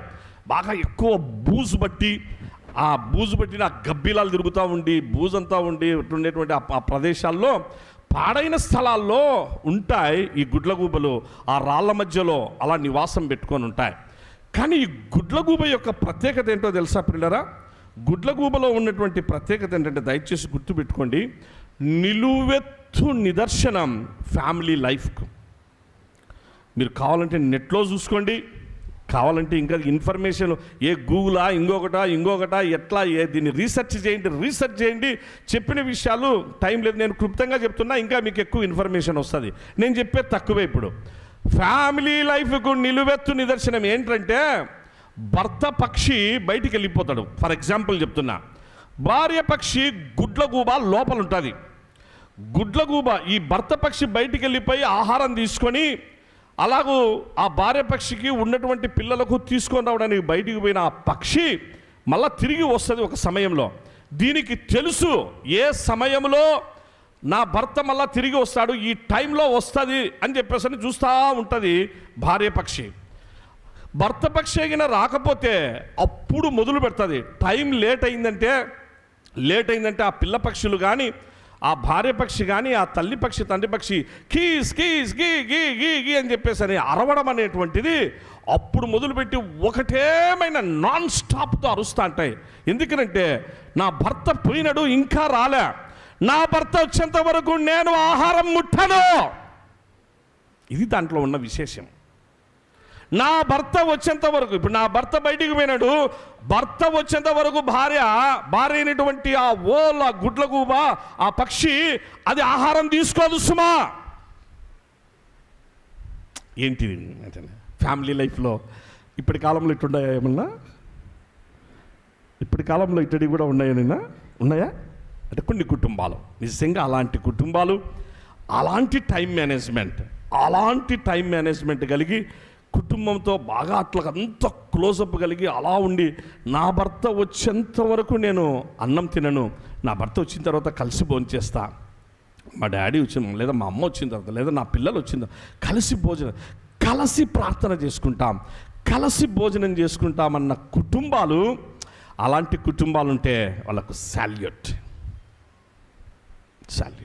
నేటి దినాల్లో కరువు అయిపోయింది పిల్లరా, వాస్తవంగా కరువు అయిపోయింది ఇది. ఎందుకంటే దైవజనునిగా చాలా కుటుంబాలు క్షమించండి, ఒక 5-10 నిమిషాలు లేట్ అయినా క్షమించండి. ఎందుకంటే పరిశుద్ధ ఆత్మదేవుడు మనతో మాట్లాడుతున్న వేళ జాగ్రత్త పడదాం. ఏ కుటుంబం అయితే కనిపెట్టుకుంటుందో, గుడ్లగూబ జీవితం కనిపెట్టుకున్న వెయిటింగ్ అపాన్కు నిలువెత్తు నిదర్శనం గుడ్లగూబ ప్రియులారా. హబక్కూకు ప్రవక్త అంటాడు కదా, హబక్కూకు 2వ అధ్యాయము 2-3 వచనాలైనా మొదటి 3 వచనాలు చదవండి. నేను హబక్కూకు గ్రంథం 2వ అధ్యాయము మొదటి 3 వచనాలు. ఈ గుడ్లగూబ జీవితం ఎట్లా ఉంటుంది? కనిపెట్టుకొని ఉండడం ద్వారా, కనిపెట్టుకొని ఉండి కలిసి భోజనం చేసి కలిసి అలా ఉండటంలో ఉన్న గొప్ప ఆశీర్వాదం ఏంటనేది ఇప్పుడు మనం తెలుసుకుందాం. ఆయన నాకు ఏమి సెలవిచ్చునో, నా వాదం విషయమై నేనేమి చెప్పుదునో చూచుటకై నేను నా కావలి స్థలము యొద్దను గోపురము మీదను కనిపెట్టుకొని ఉందు నన్ను కొనగా చదువునా. యెహోవా నాకిలాగు సెలవిచ్చెను. అమ్మయ్యా, ఎవరు సెలవిచ్చినారు ఇప్పుడు? అందరూ ఒకసారి ఇప్పుడు గట్టిగా హల్లెలూయా చెప్పండి. మరొక్కసారి నైనా హల్లెలూయా. నేను కనిపెట్టుకొని ఉందు నన్ను కొనగా, I will wait upon my Lord. ఎందుకంటే I have prayed to my God, I have no answer in my life. Many troubles and problems came into my life. They have troubled me a lot. I am very much distressed. I'm in deeply depressed condition. కాబట్టి నాకు ఏం అర్థం కాలే. ఈ పరిస్థితులలో నేను కనిపెట్టుకొని ఉంటా. హబక్కూకు ప్రవక్త అంటున్నాడు, నేను కనిపెట్టుకుంటా. దేవుడు నాకు ఒక స్థలం ఇచ్చినాడు, అది కావలి స్థలం, అది గోపుర స్థలం. నేను అక్కడికి పోయి నేను అంతకుముందు వాదన చేసిన, ఏంటి దేవా నువ్వు నా ప్రార్థన ఆలకించకుండా ఉన్నావని ఏంటేంటో మాట్లాడినా, నేను ఆ విధంగా బుద్ధిహీనంగా ప్రవర్తించిన దేవుని సన్నిధిలో ఇప్పుడు నేను కనిపెట్టుకుంటా. ఎందుకంటే నేను ప్రార్థించిన దేవుడు సజీవుడైన దేవుడు, ప్రార్థనలు ఖచ్చితంగా ఆలకించే దేవుడు, ప్రార్థనకు జవాబిచ్చే దేవుడు, నా సమస్యలు పరిష్కరించే దేవుడు. కనుక నేను ఇక్కడ వాదం పెట్టుకున్నా. ఇప్పుడు నాకు ఇది కాదు, రైట్ ప్లేస్, ఒక రైట్ ప్లేస్ ఉంది, కావలి స్థలం ఉంది, గోపుర స్థలం ఉంది. నేను అక్కడికి వెళ్ళి నేను కనిపెట్టుకుంటా. అప్పుడు నాకు దేవుడు మాట్లాడతాడు. పరిగెత్తుకుంటా పోయినాడు హబక్కూకు ప్రవక్త, రోషము కలిగిన ప్రవక్త పరిగెత్తుకుంటా పోయి కావలి స్థలము దగ్గర కనిపెట్టుకొని ఉండు నన్ను కొనగా. అంతే, ఇంకా అతను గంటల తరబడి వెయిట్ చేయలేదు సుమా. ఇప్పుడు ఏమైంది? యెహోవా వాక్కు నాకు ఇలాగు సెలవిచ్చాను. చాలా అంటే దేవుణ్ణి ఆయన యొక్క జవాబు, ఆయన ఆశీర్వాదం హబక్కూకు ప్రవక్తకు వచ్చింది. పాడైన స్థలములలోని పగిడి కంటే లైఫ్ ఇట్లే ఉంటుంది పిల్లరా. అందుకే నేను మీకు మనవి చేస్తూ ఉంటున్నా, దయచేసి భార్యాభర్తలు కలిసిపోయినటువంటి జీవితాలు. ఇప్పుడు నాకు కూడా చిన్నప్పుడు ఒక్కటి గుర్తు వస్తుంది మా ఫ్యామిలీ విషయంలో. అది పెద్ద ఫ్యామిలీ. మా అమ్మ మా నాయన భీమునిపాడు అని ఒక గ్రామంలో ఉంటే మేము 8 మందిమి. నేను నా సంఖ్య నెంబర్ 8, ఇంట్లో అందరికంటే చిన్నోని. మా పెద్దన్న అందరికంటే పెద్ద ఆయన భూషణమన్న, అంటే ఇప్పుడు శ్యామరాజు గారి మామ మా పెద్దన్న. So 4 sisters 4 brothers. మా నాయన అక్కడ టీచర్గా అలాగే పాస్టర్గా ఉండేటువంటి దినాలు. సో ఆయన స్కూల్ నుంచి వచ్చి మా నాయన వచ్చి భోజనానికి కూర్చొని అంతా అయిన తర్వాత మేము భోంచేసిన తర్వాతనే మా అమ్మ భోంచేస్తుంది. అంతవరకు భోంచేయదు. నేనంటా మేము ఉండేది కాదు, మా నాయన ఏదో కొంచెం లేట్ అవుతుంది లేదు, నువ్వు భోంచేయనంటే మీ నాయన రానిలేండి. అది అంటే వాళ్ళు ఆ విధంగా కలిసి ఉండడంలో ఆ టైం మేనేజ్మెంట్ అట్లా ఉండేది. ఇప్పుడు పరిస్థితులన్నీ మారిపోయినాయిలేండి. ఇప్పుడు అందరము ఉద్యోగాలు, అన్ని పరిస్థితులు అంతా అన్నీ వచ్చేసిన. ముఖ్యంగా సెల్ ఫోన్ వచ్చి ముందర పడిందా, ఫస్ట్ ప్రయారిటీ సెల్ ఫోనే. సెల్ ఫోన్ తర్వాతనే భార్య, సెల్ ఫోన్ తర్వాతనే భర్త, సెల్ ఫోను ఆ టీవీ తర్వాతనే అమ్మ నాయన, సెల్ ఫోన్ తర్వాతనే మిగిలిన అన్నీ కూడా. అట్టడి లోకం, అట్టడి ప్రపంచం వచ్చి పడింది. ఇంక ఎట్లా దేవునికి జవాబు లేకపోతే చెప్పాలనో ఇంక అర్థం కాని పరిస్థితి. ఓకే, సో ఆ టైంలో రాత్రి ప్రార్థనకు కూడా ఏంటంటే పిల్లరా, ప్రతిరోజు ఫ్యామిలీ ప్రేయర్ ఖచ్చితంగా జరగాల్సిందే. ఫ్యామిలీ ప్రేయరు జరగకుండా ఇంట్లో మేము గడిపినటువంటి దినము నాకైతే గుర్తులేదు ఖచ్చితంగా. నేను ఎందుకంటే చిన్నోని ఆ లాందరు ముట్టించి, అప్పుడు కరెంటు కూడా లేదు ఆ గ్రామంలో, లాందరు ఆ దీపాలు అది ముట్టించేసేసేసి అవి పెట్టేది నాకే మా అమ్మ అప్పగించేది పని. 2 లాంతర్లు ముట్టించేసేసేసి పెడితే పెద్ద ఇల్లు, పెద్ద అంకం ఉండేది. సో అందరం కూర్చొని ప్రార్థన మొదలు పెడితే ప్రార్థన అయిపోయిన తర్వాతనే భోజనం. ప్రార్థన చేసుకోకుండా భోజనం అనేటువంటిది ఉండదు. మా పెద్దన్నగిన ప్రార్థన చేయడం మొదలు పెట్టినాడంటే మా పెద్దన్న ఇంక అందరు నిద్రపోవాలా, అంతసేపు చేస్తాడు. ఆయన ప్రార్థనకు వంగుతానే ఇంక మేము నిద్రపోవాలంటే నేను మా అమ్మ దగ్గర అంటట, ఇంక పెద్దన్న మొదలు పెట్టినాడు మా అర్ధగంట పైన పడుతుంది. మొత్తం అమెరికా, ఆస్ట్రేలియా, ఆఫ్రికా అన్నీ తిరుక్కొని వచ్చాడు మా అన్న. సో నేను అన్నం తింటానంటే వద్దు, పెద్దోడు ప్రార్థన చేస్తున్నాడు, నువ్వు అర్ధగంట కాకపోతే గంట సేపు ఉండు అంటుంది. అంటే అట్లా ఆ బ్రాటప్, ఆ డిసిప్లైన్ పిల్లల ప్రార్థన అయిపోయేంత వరకు దేవుడు. సో అది కాపాడింది. ఇప్పటికీ అది కాపాడుతూ వస్తుంది కుటుంబాన్ని, మనల్ని కాపాడుతున్నటువంటి అవే పిల్లల ఆ వాల్యూసే మనల్ని కాపాడుతున్నాయి, అనేక కుటుంబాలను కాపాడుతూ ఉన్నాయి. దయచేసి మనవి చేస్తున్నా, లెట్ us be like హబక్కూకు వలె మనం ఉందాం. కనిపెట్టుకొని ఉండడం వల్ల, పగిడి కంటే వలె కనిపెట్టుకొని ఉంటే తన జీవితంలో ఆన్సర్ ఏ విధంగా వచ్చిందంటే 3వ అధ్యాయం చివరి 2 వచనాలు చదువునైనా ఆన్సర్ దేవుడు ఎంత గొప్పగా ఆశీర్వదించినాడో చూడండి. హబక్కూకును నేను యెహోవా యందు ఆనందించెదను. ఆ పైన 2 వచనాల నుంచి అంజూరపు చెట్ల కాని చదువునైనా అంజూరపు చెట్లు పూయకుండినను, ద్రాక్ష చెట్లు ఫలింపకపోయినను, ఒలీవ చెట్లు కాపు లేకపోయినను, చేనిలో పైరు పంటకు రాకపోయినా, గొర్రెలు దొడ్డిలో లేకపోయినా, సాలలో పశువులు లేకపోయినా నేను యెహోవా యందు ఆనందించెదను. నా రక్షణకర్త అయిన నా దేవుని యందు నేను సంతోషించెదను. ప్రభువు యెహోవాయే నాకు బలం. అంతకు ముందు ఏందో మాట్లాడినాడు. 1వ అధ్యాయం అంతా ఏటట్నో మాట్లాడు. మీరు చదవండి తర్వాత. 1వ అధ్యాయంలో దేవుణ్ణి ఏమంటే, ఏం ప్రభా నువ్వు చూస్తే గమ్మగానే ఉండవే, నువ్వేంది ఊరిగా చూస్తాండావు, నేను బాధపడుతున్నావు, నువ్వు బాధపడుతున్నావు, ఊరిగా బాధను చూస్తానే ఉండవు అని మాట్లాడిన హబక్కూకు ఇప్పుడు అంటున్నాడు, నువ్వే నాకు బలం, నువ్వే నాకు బలం ప్రవ్వా, నువ్వే నాకు ఇవన్నీ వద్దు ప్రభా. అంజూరపు చెట్లు వీటి కోసం నేను ఏందో ఫైటింగులు చేసిన, ఆరాటపడినా, పోరాటాలు చేసిన, అంజూరపు చెట్ల కోసం, ద్రాక్ష చెట్ల కోసం, పశువుల కోసం, పంట కోసం, ఈ డబ్బుల కోసం, ప్రాపర్టీ కోసం, వీటన్నిటి కోసం, ఇవన్నీ నాకు వద్దు, నాకు నువ్వు కావాలి, నువ్వే నాకు బలం. చదువురైనా ఆయన నా కాళ్ళను లేడి కాళ్ళవలే చేయును, ఉన్నత స్థలముల మీద ఆయన నన్ను నడవ చేయును. అమ్మయ్యా పిల్లరా, ఇవి ఆ పక్షులు. ఇంకా ఇప్పుడు 3వ పక్షి ఇంకా పిచ్చుక.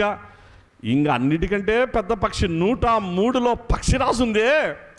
అద్భుతమైనటువంటి గొప్ప సత్యాలు ఉన్నాయి పిచ్చుకను గురించి. పక్షిదం ముందు ఇప్పుడు మనము గూడబాతు గుడ్లగూబకే ఇంత టైం పట్టింది. గూడబాతు గుడ్లగూబకే ఇంత టైం పట్టింది. ఇంకా పిచ్చుకకు పక్షిరాజుకు చిన్న పక్షి పిచ్చుక, పెద్ద పక్షి పక్షిరాజు.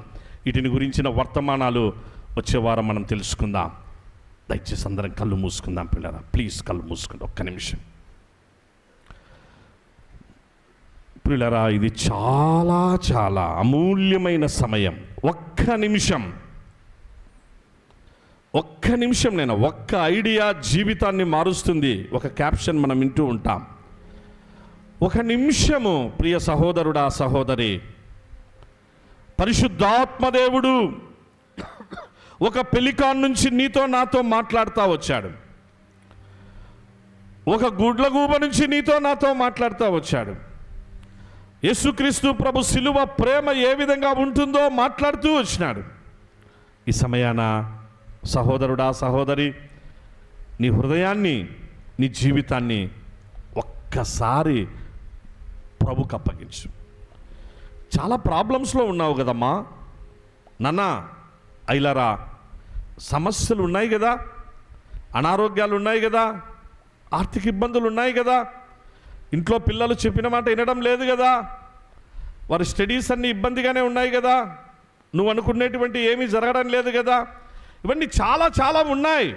వీటన్నిట్లో నీకు నెమ్మది, వీటన్నిట్లో నీకు ధైర్యం, వీటన్నిటిలో నీకు ఆదరణ, నీ పిల్లల జీవితం చక్కగా లైఫ్లో సెటిల్మెంట్స్, నీకు ఆరోగ్యం, నీ భార్యకు ఆరోగ్యం, అలాగే నీ కుటుంబంలో నెమ్మది, ఆదరణ, వీటన్నిటినీ ఉండాలంటే పరిశుద్ధాత్మదేవుడు మాట్లాడుతూ వచ్చాడు. ఒక గూడబాతును చూపించాడు. ఆ పక్షి పట్లనే దేవుడు ఇంత కేర్ అండ్ కన్సర్నే. అమ్మా అయ్యా, నీ పట్ల ఎంత నాయనా, ఎంత, నువ్వు ఆయన స్వరూపం కదా, నువ్వు ఆయన పోలిక కదా, నీకోసమే కదా రక్తం కార్చింది, నీకోసమే కదా ప్రాణం పెట్టింది, నీకోసమే కదా మరణించింది, నీకోసమే కదా మరణాన్ని జయించి తిరిగి లేచి పరలోకానికి వెళ్ళింది. ఆయన స్వరూపం ఇచ్చింది, ఆయన పోలికిచ్చింది నీకోసం, నా కోసమే కదమ్మా. కాబట్టి మన పట్ల ఎంత కేర్ అండ్ కన్సర్న్ మన ప్రభువునకు. భయపడొద్దు, అందుకే దిగులు చేయొద్దు. చిన్న పక్షుల పట్లనే అవి ప్రేమ కలిగి ఉంటే, ఆ ప్రేమను ఈ సృష్టిలో ఆ పక్షులు పంచుతూ ఉంటే, ఆ ప్రేమ కలిగి కుటుంబాన్ని కొనసాగించుకుంటూ ఉంటే, నువ్వు నేనే మరింతగా కొనసాగించుకోవాలి, మరింతగా ప్రభుకు ప్రీతికరమైన ఇష్టకరమైన జీవితం కలిగి ఉండాలి. ఒక్కసారి ఆలోచించుకో. నీ భర్తతో సమాధానం లేకపోతే, ఈరోజు పరిశుద్ధ ఆత్మదేవుడు మాట్లాడుతున్నాడు, నీ జీవితంలో నీ భర్తతో సమాధానం లేకుండా జీవించడం వేస్టింగా. నీ భార్యతో నీవు సమాధానం లేకుండా ఆమెను ఇంకా ఏడిపిస్తూ బాధపరుస్తూ మాటలతో ప్రవర్తనతో ఇంకా నీ జీవితాన్ని అలా కొనసాగించుకుంటూ ఉంటే, సహోదరుడా, నీ జీవితం వేస్ట్. పరిశుద్ధాత్మదేవుడు సూటిగా స్పష్టంగా నిష్కర్షగా తెలియపరుస్తున్నాడు. ఎందుకు నీకు దేవుడు కుటుంబ జీవితం ఇచ్చింది? కుటుంబ జీవితం ఇచ్చింది సారిసారికి కీచులాడుకోవడానికా, కొట్లాడుకునేదానికా, దూరంగా అవ్వడానికా, దరిద్రతను అలాగూ సమాజానికి ఒక బ్యాడ్ షీప్గా ఉండేదానికా? అందుకే ఒక పిచ్చుకతో దేవుడు మాట్లాడుతున్నాడు, ఒక పగిడి కంటతో దేవుడు నీతో నాతో మాట్లాడుతూ వస్తున్నాడు. మారిపోదాం నైనా, ప్లీజ్. ప్రభు కోరుకునేది ప్రేమే కదమ్మా. అయ్యా ప్రేమ కదా, ప్రేమ. ప్రేమించు నీ భార్యను, అమ్మా నీ భర్తతో ప్రేమ కలిగి ఉండు. తల్లిదండ్రులారా పిల్లలను ప్రేమించండి, పిల్లలారా తల్లిదండ్రులను ప్రేమించండి. ప్రేమే ప్రేమే ప్రేమే, అదే ప్రభుకు మహిమకరమైంది. పరిశుద్ధాత్మదేవుడు అట్టి ప్రేమను మన సంఘంలో ఈ వాక్యం విన్న మనందరి జీవితాల్లో, మన కుటుంబ జీవితాల్లో నెరవేర్చి ఈ వారమంతయు తన ప్రేమతో నింపి కాపాడి ఆశీర్వదించును కాక. తండ్రి నీకు వందనాలు, స్తోత్రాలు. నీ పిల్లలు నీ స్వరం విన్నారు, నీ ప్రేమతో వారి హృదయాలను నింపునైనా, వారి గృహాలను నింపునైనా. మా యేసయ్య సంఘాన్ని నింపు, మీరు మహిమ పొందండి. నీ మహిమలో అందరినీ ఆశీర్వదించి నీ రాజ్యం కొరకు సిద్ధపరచు. నీ కుమారుడు ప్రేమ కలిగిన యేసు నామంన ప్రార్థిస్తున్నాము తండ్రి, ఆమేన్. Thank you one and all. God bless you. దయచేసి ప్రతి ఇంట్లో ప్రార్థన వాక్యం అందరూ కలిగి ఉండాలని, ఇక మీదట చెప్పబడిన విషయాల్లో దయచేసి మంచిగా విచక్షణతో, దూరదృష్టితో దేవుని వాక్యం పట్ల అందరూ మంచిగా ముందు కొనసాగాలని సవినయంగా మనవి చేస్తూ, ఏ కుటుంబం కూడా, ఏ వ్యక్తి కూడా ప్రార్థన వాక్యం మర్చిపోవద్దని ప్రత్యేకంగా మరీ మనవి చేస్తున్నా. దేవుడు మిమ్మల్ని దీవించుగాక. ప్రార్థన చేసుకుందాం. మహోన్నతుడవైన మా తండ్రి, నీకే ఘనత, మహిమ, స్తుతి చెల్లిస్తున్నా. ఉదయకాలము నుండి ఇంతవరకునైనా నీ సన్నిధి మాకు తోడుగా ఉంచి విస్తారమైన ఈ పరిచర్య నైనా అనేక కార్యక్రమాలు వీటన్నిటిలో కృప చూపుతూ వచ్చారు. నీకు వందనాలు. అనేక మంది నీ పిల్లలను మీరు నడిపించారు. నీ మందిరం నీ పిల్లల చేత నింపారు, మందిర సమృద్ధినిచ్చారు. దేవా నిన్ను స్తుతించి ఆరాధిస్తున్నాం. నైనా నీ పిల్లలు వెళ్తున్నారు, నీ సమాధాన దీవెనలతో వారిని నింపి పంపుమని వేడుకుంటున్నాం. ప్రార్థన చేయుటలో, నీ వాక్యమును చదువుటలో, ధ్యానించుటలో నీ పిల్లలకు నైనా మీరే వారికి నేర్పించుమని ప్రార్థిస్తున్నా. ఇక మీదట ప్రార్థన వాక్యంతో వారు బ్రతకగలుగుటకు సహాయం చేయని. నీ వాక్యమే నన్ను బ్రతికించి ఉన్నది.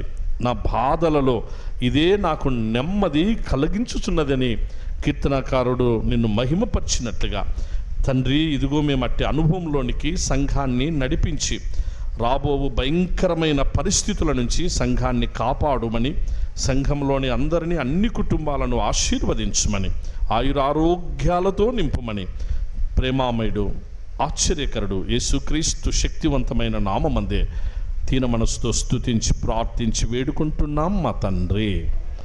పరలోకమందున్న మా తండ్రి, నీ నామం పరిశుద్ధపరచబడును కాక, నీ రాజ్యము వచ్చును కాక, నీ చిత్తం పరలోకమందు నెరవేర్చబడినట్లు భూమి యందును నెరవేర్చబడును కాక.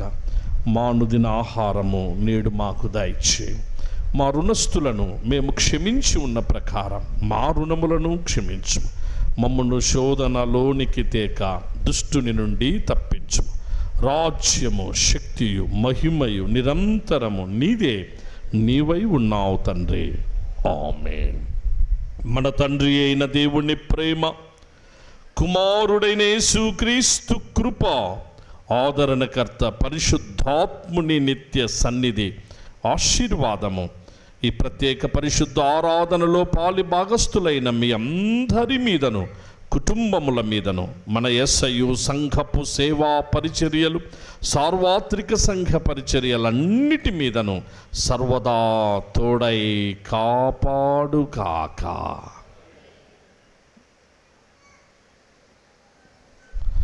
అందరికీ వందనాలు. God bless you all. అందరూ సమాధానంగా సెలవు తీసుకుని ప్లీజ్.